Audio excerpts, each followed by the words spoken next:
عشان امتحاننا اتقال عليه ان هو اصعب امتحان في تاريخ الثانويه العامه. هل الكلام ده صح؟ هنشوف. هنتكلم عن الامتحان في اخر الفيديو ان شاء الله، فتاكد ان انت سمعت الفيديو للاخر. الكتاب ده ناس كتير قوي بتخاف منه، عندها فوبيا من الكتاب، مرعوبه من الكتاب وشكله واسئلته وازاي يجيبوا اسئله صعبه كده وبيخرجونا بره المنهج والكلام ده كله. الفيزياء هي عباره عن شويه قوانين، تحفظ القانون وتفهمه كويس، تحل المساله خدت درجه. مفيش فيها لف ودوران زي مثلا العربي. عندك في العربي مثلا يجيلك سؤال في لف ودوران ومش عارف ايه وتحل على مزاج اللي وضع الامتحان. لا، في الفيزياء مفيش كده. كل حته في منهج الفيزياء هي موضع سؤال في الامتحان. ايه الاجزاء اللي بيجي عليها معظم اسئله الامتحان؟ السلام عليكم ورحمه الله وبركاته. ازيكم يا شباب، عاملين ايه؟ يا رب تكونوا بخير وفي افضل حال. استكمالا لسلسله مراجعه المواد، النهارده معادنا مع تاني ماده وهي الفيزياء. الفيزياء من اكتر المواد اللي عامله رعب للدفعه الحاليه، وعامله رعب لطلبه الثانويه العامه على مدار تاريخ الثانويه العامه كلها. بتبقى عامله مشاكل كتير جدا لكتير من الطلبه. بس هنا الدفعه دي مميزه ان هي فعلا مرعوبه جدا من الفيزياء، عشان امتحاننا اتقال عليه ان هو اصعب امتحان في تاريخ الثانويه العامه. هل الكلام ده صح؟ هنشوف. هنتكلم عن الامتحان في اخر الفيديو ان شاء الله، فتاكد ان انت سمعت الفيديو للاخر عشان نشوف ايه اللي اتقال على الامتحان وايه الحقيقه يعني. طيب، في الاول بس عايز اقول حاجه للناس اللي خايفه من الفيزياء، مرعوبه من الفيزياء ومكبره الموضوع قوي بتاع الفيزياء. الفيزياء حرفيا والله هي اكتر ماده مضمونه وسهل جدا انك تجيب فيها درجات. هتقولي ازاي يا عم واحنا خايفين منها ومرعوبين منها وصعبه؟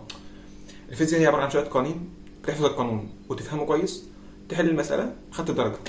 مفيش فيها لف ودوران زي مثلا العربي. عندك في العربي مثلا يجيلك سؤال في لف ودوران ومش عارف ايه وتحل على مزاج اللي وضع الامتحان. لا، في الفيزياء مفيش كده. في الفيزياء حافظ القانون وفهمه، هتحط القانون تعوض فيه هتحل تاخد الدرجه بس. في الفيزياء والله العظيم من اكتر المواد المضمونه. انا بالنسبه لي كانت اكتر ماده مضمون ان انا اجيب فيها درجات هي الفيزياء. كنت ضامنها وانا داخل الامتحان كده ضامنها. وبص دي مع شقتي يعني، انا كنت بعشق الفيزياء حرفيا. انا كنت زعلان اصلا يوم الامتحان ان انا مش هاخد فيزياء تاني والله العظيم. بس فالفيزياء ماده مضمونه ذاكرها كويس. فهنعرف النهارده ان شاء الله ازاي نراجع الفيزياء كويس.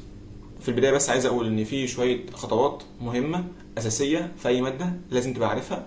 احنا قلناهم في فيديو مراجعه الكيمياء، لما كنتش شفته لازم مهم جدا بعد ما تخلص الفيديو ده تروح تسمع فيديو الكيمياء. طيب، ازاي نراجع الفيزياء؟ في شويه خطوات لازم تعملها هنتكلم عنها دلوقتي. اول خطوه تعملها عشان خاطر تراجع الفيزياء كويس وهي انك تجمع قوانين كل فصل لوحده. دي حاجه مهمه جدا. خلي معاك كشكول كده ده للقوانين او لمراجعه الفيزياء عامه. لما كشكول صغير خليه للقوانين بس، كشكول كبير خليه للفيزياء كلها. انا في اول السنه كان معايا كشكول كبير حوالي مثلا 200 ورقه او اكتر من 200 ورقه كمان. كنت براجع فيه الفيزياء كلها، اخد الدرس اخلصه الخصه واكتب قوانين، وفي نهايه كل فصل بروح جايب ورقه واحده بس مجمع فيها قوانين الفصل كله. فانت مهم جدا تجمع قوانين كل فصل في ورقه لوحده، مهمه جدا جدا جدا. ليه؟ اول حاجه تلاقي نفسك بتربط قوانين الفصل ببعض. من اكثر الحاجات اللي صعبه في الفيزياء وعامله مشاكل لناس كتير وهي ان هو يجي يحل السؤال يلاقي نفسه بيطلع المعطيات صح وبيبدا يحل صح بس ما بيعرفش يكمل. بيلاقي المساله فيها اكتر من قانون فمش عارف يربطهم ببعض. ففكره ان انت مجمع قوانين كل فصل في ورقه لوحده هتخليك عارف تربط القوانين ببعضها. فمهم جدا انك تجمع قوانين في ورقه واحده، ولما تيجي تبدا تحل على الفصل ده تجيب الورقه دي جنبيك، تيجي تحل نسيت قانون ما ترجعش للكتاب، لا ارجع للورقه دي وهات منها قانون. حرفيا الورقه دي هتسندك جدا جدا جدا في ليالي الامتحان. تيجي تراجع في ليالي الامتحان هتلاقي نفسك بتراجع قوانين منين؟ من الورق اللي انت عامله. كل فصل في ورقه، كل فصل في ورقه. وركز قوي على قوانين الفصل الاول لان هي اساسيات لقوانين تانية كتير في كل الفصول. فركز على قوانين الفصل الاول وركز انك تجمع قوانين كل فصل لوحده في ورقه. وحاجه كمان مهمه ان لازم تتاكد ان الورقه كل القوانين بتاعت الفصل مكتوبه فيها، وتكون القوانين كلها مكتوبه بطريقه صحيحه عشان ما تلاقيش نفسك اتسوحت وناسي قانون او كاتب قانون غلط تفضل حافظه بطريقه غلط وتيجي تخش الامتحان تلاقي نفسك بتفتكر الطريقه الغلط بتاعت القانون. لا، ما تعملش كده. جمع قوانين كويس في ورقه، كل فصل في ورقه لوحده بطريقه صح، وكل القوانين متجمعه. ما تنساش قانون او تكتب قانون بطريقه غلط. ودي كانت اول حاجه معانا. تاني حاجه عشان نراجع الفيزياء كويس، الحل ثم الحل ثم الحل. اهم حاجه في الفيزياء الحل. فيزياء يعني حل اسئله. كثره التعرض للاسئله والافكار هتخليك داخل الامتحان وانت مش شايل هم الاسئله خالص.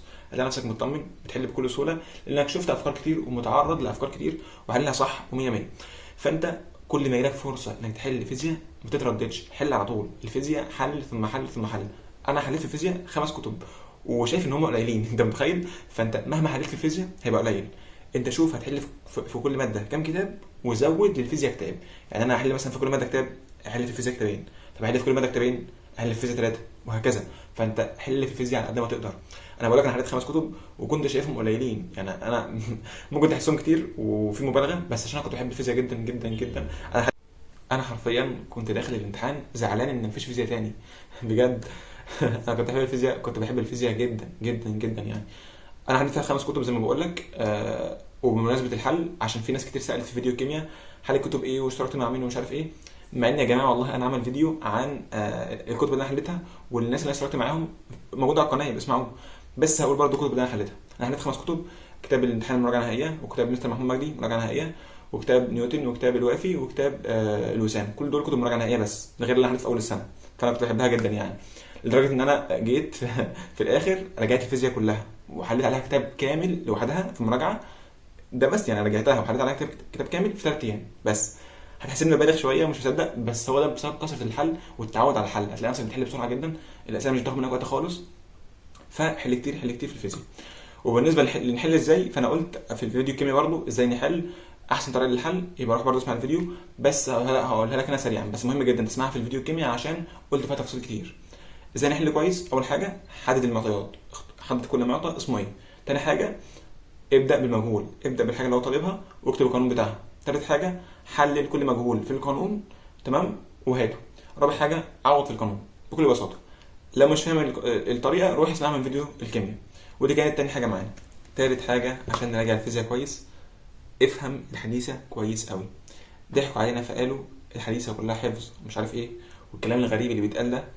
مفيش حاجه اسمها حاجه بتتحفظ بس وحاجه بتتفهم بس، مفيش حاجه اسمها كده. الفهم والحفظ وجهين لعمله واحده. انت لازم تكون فاهم ومتخيل كل كلمه في الحديثه، لان اسئله الحديثه هي اصعب اسئله جت في امتحاننا. حرفيا الناس كانت خارجه بتعيط بسبب مش الكهربيه اللي هي كبيره وصعبه، بسبب اسئله الحديثه. فانت لو فاهم الحديثه كويس هتعرف تتعامل معاها وهتلاقي نفسك بتحل كويس والدنيا تمام. طيب ازاي نفهم الحديثه كويس بقى؟ يعني ازاي نفهمها؟ هقول لك بكل بساطه، تخيل الحاجات. يعني تخيل الفوتونات وهي بتسقط على الجسم، وهي لها قوه وليها كتله وليها تاثير والحاجات دي. تخيلها كده كانها ماشيه، فاهمني؟ واسال فيها كتير، اسال مدرسك. انا حرفيا كنت بزن على المدرسين في الحديثه بجد. انا كنت بحاول افهم كل حاجه لان الموضوع كان فعلا معقد، لان الحديثه علم حديث يعني اسمها حديثه، فاهم؟ فاللي هو علم لسه جديد معظمنا مش فاهمه ومش مدركه. فانت اسال فيها كتير، اسال مدرسك، ما تملش من سؤال المدرس. اساله هو ايه، هي دي وظيفه المدرس، ان هو يوضح لك كل حاجه مبهمه، كل حاجه مش واضحه هو يوضحها لك. فاسال المدرسين كتير في الحديثه بالذات وفهمها كويس، هتلاقي نفسك داخل الامتحان مطمن وحل اسئلتها كويس وبص بتتقفل، والله العظيم تتقفل. فانت افهم الحديثه كويس، طبعا تحفظها، بس الاهم انك تفهمها كويس وتحفظها، بس تفهمها كويس قوي عشان اسئلتها جايه معتمده على الفهم بشكل كبير جدا، تمام. وكمان في حاجه مهمه في الحديثه، ان بتبقى في اخر المنهج، فالمدرسين بيكروتوها والطلبه بتكروتها في المذاكره، فبالتالي محدش بيديها حقها، فبالتالي بيركزوا عليها في الامتحان وبيجيب اسئلتها صعبه. فركز فيها قوي وراجعها كويس جدا، افهم الحديثه كويس. رابع حاجه واهم حاجه، اهم نقطه فيهم كلهم، الفصل الثالث لازم تركز عليه. حرفيا تقريبا يعني ربع الامتحان او حوالي تلت الامتحان جاي على الفصل الثالث بس. الفصل الثالث هو ممكن بعضكم عنده مشاكل كتيره فيه وتحس القوانين داخله في بعض، ولكن والله المدرس بتاعي كان بيقول لنا اكتر فصل مسائله مضمونه ومسائله سهله جدا في الامتحان هو الفصل الثالث. انا وقتها كنت مستغرب زي كده، ازاي اسهل فصل واسهل الاسئله والكلام ده كله، بس فعلا كلامه فعلا صح. يعني هو حرفيا الفصل ده انت لو ذاكرته كويس، جمعت قوانينه زي ما قلنا وحفظت قوانين كويس، هتلاقي نفسك فصل سهل جدا، سهل تضمن درجاته بكل سهوله يعني. فلو انت عندك مشكله في الفصل ده، لا راجع نفسك كده وراجعه كويس. وبجد من احسن الناس اللي سمعت لها شرح في حياتي هو مستر محمود مجدي. بجد الراجل ده والله العظيم يعني فضله كبير جدا. بالمناسبه انا ما اشتغلتش معاه غير في اول السنه، هو شهر واحد بس. كان اول شهر اشتغلت معاه شهر، كان عامل امتحان وقفلته، وفتح لي الشهر الثاني هديه يعني عشان انا قفلت الامتحان. بس ما كملتش صراحه، ما كملتش اونلاين يعني، نقلت سنتر على طول بعدها، لان الفيزياء انا كنت بحب اتناقش في الافكار مع المدرس. بس حرفيا كملت زي ما انا على اليوتيوب مع مستر محمود مجدي، كان الشرح بجد فوق العظمه. فلو انت عندك مشكله في الفصل ده صدقني مستر محمود مجدي هيحل لك المشكله دي. اسمع الفصل الثالث منه، هتبص هتلاقي اسلوبه بسيط، بيفهم، فاهم النمله مش فاهم الطالب. عارفين اسلوبه بسيط جدا، بيفهم اي حد، فانت اسمعه وحاول تجمع قوانين زي ما قلت لك. حاول تجمع قوانين كل جهاز لوحده، كل جهاز لوحده، عشان لما تيجي تحل الاسئله تلاقي الجهاز ده متجمع قوانينه. لان الفصل الثالث من مشاكله ان هو فيه تفاصيل كتير، فيه تفاصيل كتير قوي. تلاقي الجهاز الواحد فيه اكتر من قانون، فبالتالي انت متلخبط اصلا في الجهاز الواحد، مش في اجهزه مع بعض، انت متلخبط في كل جهاز. فانت جمع كل جهاز لوحده في ورقه لوحده، وما تيجي تحل الاسئله طلع قوانين الجهاز اللي انت بتحل عليه وطلعها من الورقه، ماشي؟ لو انت نسيتها يعني، لكن لو انت فاكرها خلاص كمل حل. فمهم جدا الفصل الثالث تركز عليه، لان هو ده اكتر فصل عليه درجات في الامتحان كله. وبرده الفصل الرابع هو فصل سهل جدا جدا جدا كاسئله، لكن كمعلومات هو بالنسبه لي كان في صعوبه شويه، لان الدرس الاخير ده كان بالنسبه لي معضله. انا قعدت لحد الليالي الامتحان مش فاهم خالص، سمعت سنتر واونلاين ومنصات كل حاجه، مش فاهم الدرس خالص. حته دايره الرنين والدايره المهتزه دي كانت بالنسبه لي صعبه قوي، مش عارف افهمها. تعمل ايه؟ حفظتها بس مقطعها زي ما هي، حفظتها كده ورحت حليت على انا حافظه، ما فهمتش اي حاجه، مش فاهم حاجه منها.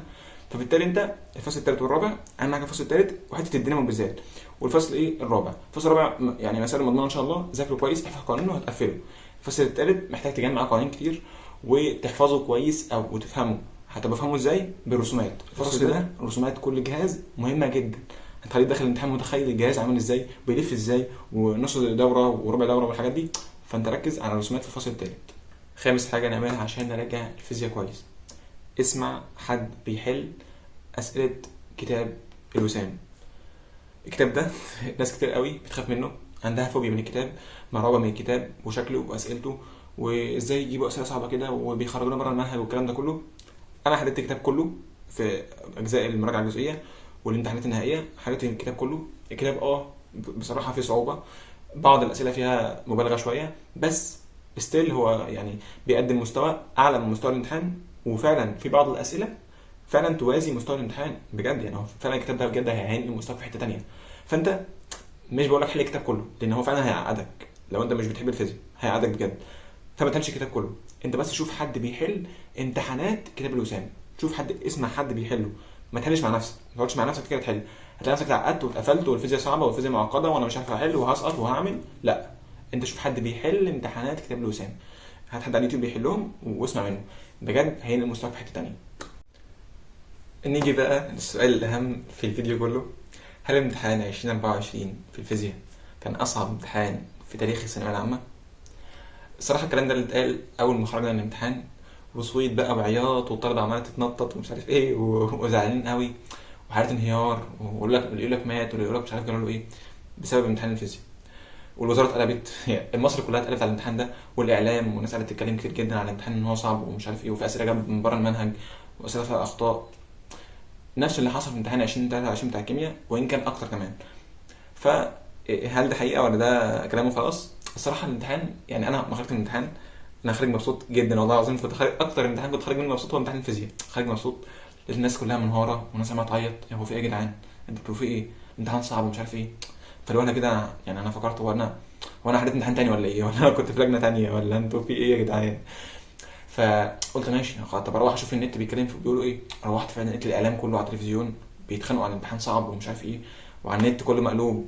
طب برضه انا قلقت، انا حسيت ان انا مطمن على الفاضي والناس دي حاجه صح وانا اللي مضيع الدنيا. والدي بيسالني يا ابني، والدي سالني الامتحان عامل ايه؟ قلت له الامتحان كويس وجميل ومش عارف ايه. يفتح النت يلاقي الدنيا كلها مقلوبه على الامتحان، يقول لي يا ابني انت متاكد؟ ده امتحان الفيزياء الناس كلها مقلوبه عليه. اقول له والله انا حل كويس، مش خايف من حاجه. فكنت قلقان وقتها، بس لما جيت رجعت الامتحان مع استاذ احمد بركه على اليوتيوب كان حل الامتحان، لقيت نفسي لا حل كويس الحمد لله في كل الاسئله، مش غلطان حاجه غير سؤال واحد كان فيه كلام برضه. فقلت الحمد لله انا كده حليت كويس، والناس كلها عماله تتخانق عن الامتحان، والامتحان والله العظيم الامتحان كان كويس جدا. بس كان فيه بقى بعض الحاجات، ان الامتحان كان فيه اسئله فيها اخطاء. وصراحه هو كان سؤال واحد، يعني هو كان سؤال واحد بتاع الاي ام اف ده كان فيه غلطه. السؤال ده كان بدرجتين، ضيعت فيه لوحده نص ساعه حرفيا. يعني السؤال ده حرفيا برجل لي، خلاني براجع بسرعه جدا، ما خدتش وقت في المراجعه، فغلطت في السؤال بسبب السؤال ده، غلطت السؤال بدرجه بسبب السؤال ده ضيع مني وقت كتير جدا، نص ساعه تقريبا. فالوزاره طلعت طبعا ودت 7 درجات للناس كلها، من هم 5 اسئله حوالي 7 درجات. طبعا كان في ظلم للناس اللي حلت صح اصلا الاسئله دي، فمش عارف ليه ضيعوا درجاتهم. وكان في ظلم للناس اللي ضيعت وقت فيهم، احنا ضيعنا وقت كتير قوي في الاسئله دي، فكان في ظلم في الحته دي بالذات. بس الحمد لله الامتحان خلص، والامتحان ما كانش تعجيزي خالص، الامتحان يتحل والله العظيم. بس كان عايز واحد فعلا حافظ كويس قوي قوي وفاهم كويس قوي. مش حافظ بس ولا فاهم بس، لا هو عايز الاثنين مع بعض. فانت افهم كويس، احفظ كويس، خلي مدرسك يفهمك كويس، وحل كتير. تمام. طيب ايه الاجزاء اللي بيجي عليها معظم اسئله الامتحان؟ بص يا صديقي خليني صريح معاك، للاسف كل حته في منهج الفيزياء هي موضع سؤال في الامتحان، فانت حرفيا ما تنشنش في الفيزياء. في الفيزياء ذاكرها كلها، بس يعني في حاجات كده بيركزوا عليها، اللي هي ايه بقى؟ احنا طبعا قلناها، اللي هي الفصل الثالث. الفصل الثالث ده حرفيا يا صديقي لازم تحفظه، لازم تبصمجه، لازم يبقى بص في دماغك كده ما تنساهوش، لازم تحفظه زي اسمك، لازم يكون محفوظ. ده الفصل الثالث. والفصل الرابع برضه الاثنين دول بيجي عليهم اسئله كتير جدا جدا جدا، والحديثه دول اكتر حاجات بيجي عليهم ايه اسئله. والفصل الاول والثاني دول بيبقوا بيجي عليهم اسئله لوحدهم بس معظم اسئلتهم تيجي ضمنيه مع الفصل الثالث والرابع، بيجوا معاهم يعني. فركز على الفيزياء كلها يعني انت بص ركز على الفيزياء كلها. وفي الحديثه برضه، في الحديثه ركز على الفصل الخامس والثامن، بس انت ما تنشنش في الفيزياء، ركز على المنهج كله، عشان الفيزياء مفيش فيها تنشين، الفيزياء كل حته فيها موضوع سؤال في الامتحان. وبس كده يا صديقي، دي كانت اهم الحاجات اللي تعملها عشان تراجع الفيزياء صح، وتخرج من المراجعه باذن الله باعلى مستوى في الفيزياء، وتبقى قادر باذن الله تقفل الفيزياء. والله مش صعب عليك، غيرك كتير جدا قفل الفيزياء، فتعرف تعملها وتقدر تعملها، وتقدر توصل للي انت عايزه وتحقق اللي انت عايزه. توكل على الله، اعمل اللي عليك، ابذل مجهود واتعب، وحل كتير في الفيزياء، وذاكر كتير الفيزياء، وبص يعني اعمل كل حاجه في الفيزياء حرفيا، ماشي. فتوكل على الله، واجمد كده خلاص هانت، وان شاء الله هتوصل. وبالمناسبه احنا كنا عملنا فيديو عن مراجعه الكيمياء، اسمعوه برده مهم جدا، وفيديو عن الكتب اللي انا اشتريتها في كل ماده في المراجعه، والمدرسين اللي انا اشتركت معاهم في كل ماده برده اسمعوهم، مهم جدا جدا. وما تنسوش بقى تشتركوا في القناه وتفعلوا الجرس عشان يوصل لكم فيديوهات مراجعه بقيه المواد، واستناكم في فيديو جديد وماده جديده. سلام.